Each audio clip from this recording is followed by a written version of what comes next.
Hi, I'm Nathan Pickard with the Williston Fire Department. I'm one of the career staff members that has been here now for going on roughly 4 years. My background is I've been a paramedic as well as a firefighter previously down in Texas.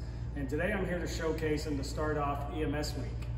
It's with great pride that I'm going to showcase off our primary ambulance that we use during the majority of our emergency calls. What's cool about this ambulance is the capabilities that it's able to offer. For most people, the thought of calling an ambulance is just the thought of somebody sick. Well, that's not all that we offer with this ambulance. We are considered a fire-based EMS agency. So when we do this tour of this ambulance, I'm going to be able to show you the difference between how this is utilized between fire calls as well as utilizing it during our EMS calls. As you can see in this compartment, we have all of our protective firefighting clothing in our gear. A lot of times when we go out, we're also responding to fire alarms, motor vehicle accidents, structure fires, and currently with staffing shortages, we have to do a lot of the work from our ambulance crews instead of being able to operate with it effectively with our engines or even our ladder truck. As you'll get to see, this ambulance has a lot of doors that are all over the place. And inside of these cabinets, it's filled with a lot of equipment. Right, well, in this cabinet right here, as you can see, we have our cold water rescue suits, we have rope throw bags, and we have ballistic gear. Here at the Williston Fire Department, all of our career firefighters are trained as TECC for active shooters. In our ambulances alone, we carry bulletproof vests and we also carry ballistic gear on top of first aid kits that we will actually utilize during an active shooter situation where we respond with our local PD as well as outside agencies.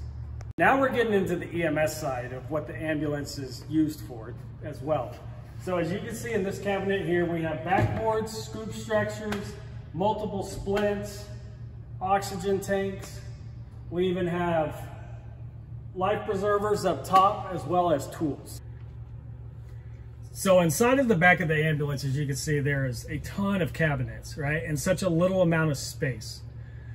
When I try to explain how we operate in the back of an ambulance, I try to explain it to people the best way of thinking that we are an emergency room that is on wheels. So our operating space in our office is actually back here. If you can see behind me, we have cabinets that's full of airway supplies, on top of other cabinets that are full for COVID, for masks, OB kits. We have sterilization stuff in these cabinets right here. On top of this, you can also see our stretcher. Hopefully we never have to see anybody that's watching this video on it, but unfortunately, I'm probably willing to bet you that some of the people that are watching this have already utilized us. So when I start thinking about the different levels of care that we can provide in the back of this ambulance, at the Williston Fire Department, we're able to offer up to a paramedic level service. The paramedic level is the highest pre-hospital medical level and medical care that you can receive. So this is our final cabinet that I'm going to go over with you. And in this cabinet right here, we have a lot of our equipment that we're actually able to carry outside of our ambulance to go inside of a person's house.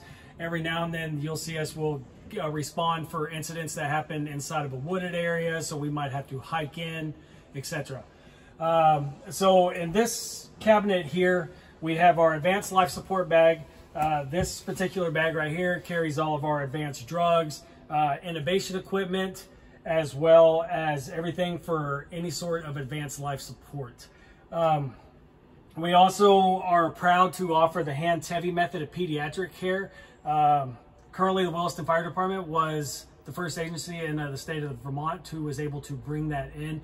It has greatly grown throughout the state on part, and that's on part of the Williston Fire Department and the town allowing us to take the lead in that advancement, and it has been a great success.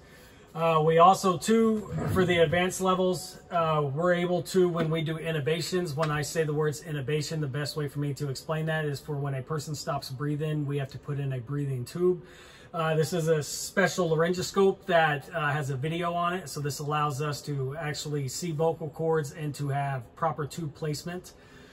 We also have other IV capabilities outside of regular IVs where people start thinking they get a needle in the arm, sometimes in the hand, whereas this is for those patients who are critically unstable and there is no access points. We can actually enter in through a bone and make access in that way. So I'd like to thank everyone who's watching this video, and I also want to express how this is just the tip of the iceberg of the capabilities that the Williston Fire Department is able to offer. Thank you again, and we appreciate you giving us the opportunity to serve this community.